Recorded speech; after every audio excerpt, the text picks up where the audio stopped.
Hi, I'm Tammy, and I'm going to tell you about how I coped with my adoption for the first year. Um, I had already been through my whole postpartum depression thing because I had had him with me during the time. Well, he wasn't with me, he was at the hospital, but he was in my care during that whole time and things like that. And so he was 9 months old when I placed him. And so for the first year of him being placed, um, I remember feeling crazy a lot of the time. I'd start like bawling and then telling people if they were asking me what's wrong, I'd keep telling them it's too quiet, and stuff like that. And they weren't getting it because as soon as my son was gone, my entire house was absolutely silent. There was nothing there. We had cats, and so they're not very loud at all and things like that. And I don't know, it was just very quiet and it drove me absolutely up a wall.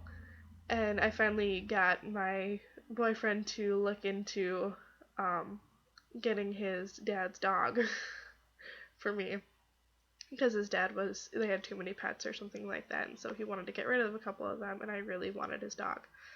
And so she came in as kind of not really a replacement but a filler for a little while, and it helped for the most part. I mean, she was great, she kept me busy, that kind of stuff, but just it wasn't a child and it drove me crazy.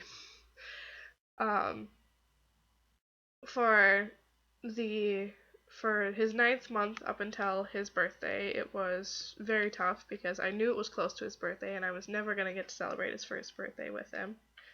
Um, my parental rights were relinquished about 10 days before his first birthday, and that was very rough.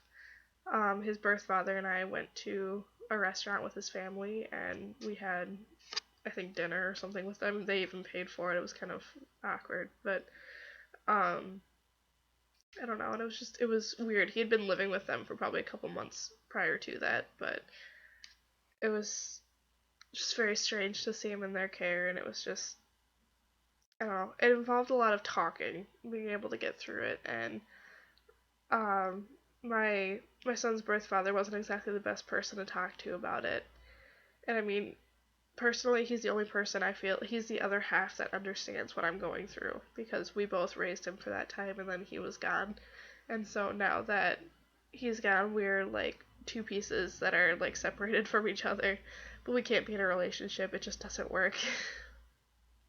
And so he's like the best person I can talk to about my feelings because he's the only person that gets it 100% my situation, just like his.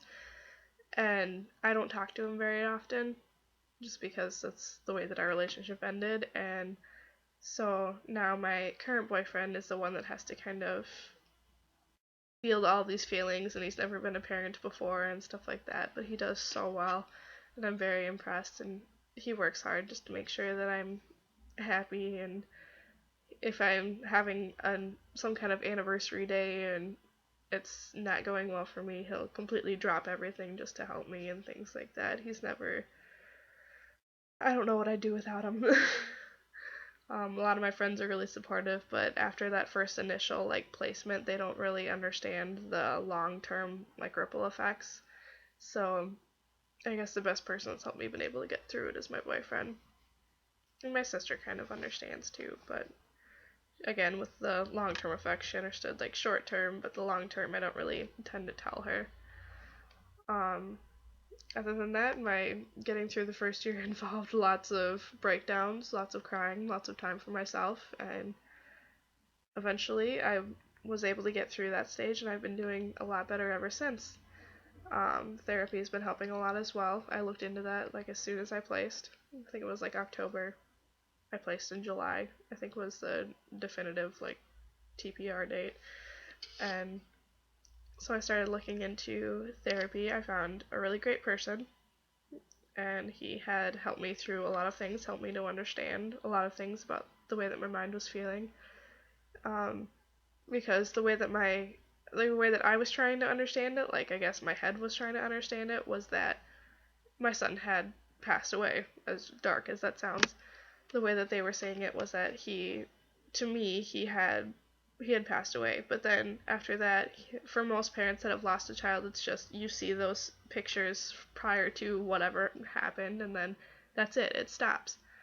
But my mind, I guess, or whatever, is getting confused because I've been seeing pictures of him thereafter, and he's been living thereafter. So it's pretty much, I guess, like seeing them in heaven, kind of, after they've passed away and that kind of stuff. And it was a really backwards way to think about it, but somehow it helped me get through a lot of things to kind of know what I'm thinking and why I'm thinking that way and that kind of stuff. And it's helped me get to being 2.5 years into the adoption and being able to get through and handle it and work through and have my support group and all that good stuff.